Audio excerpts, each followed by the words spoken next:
गलत मिसाल देती है कि तेरी माँ को मैं अपना बाबा भेजना, तो शर्म नहीं तेनू है?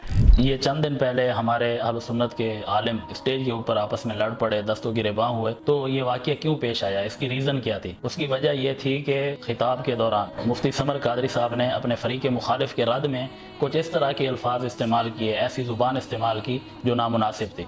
तो इसलिए फिर मुखालिफिन को मौका मिल गया। तो उसूल ये है कि जब आप किसी के ऊपर तनकीद करें, किसी का रद्द करें, तो इल्मी अंदाज में करें, हसन अंदाज में करें कि दलाइल की दुनिया में उसका मुकाबला करें। लेकिन अगर आप बदजुबानी करेंगे, बद कलामी करेंगे और इस तरह के अल्फाज बोलेंगे जो आपकी शान के मुनासिब भी नहीं है और आपके फ़रीक़ मुखालिफ के भी वो लायक नहीं है, तो इससे फिर आपका मुकदमा कमज़ोर हो जाएगा, आपके दलाइल की भी कोई हैसियत नहीं रहेगी। अगर आप बेहतरीन अंदाज में, मुदल्लल अंदाज में अपनी बात रखेंगे तो इससे आपके कद काठ में भी इजाफा होगा और लोगों को भी बात समझ आएगी कि इसका मकसद उसकी तज़लील और तौहीन करना नहीं, बल्कि वो अपना एक मुद्दा हमारे सामने रखना चाहते हैं।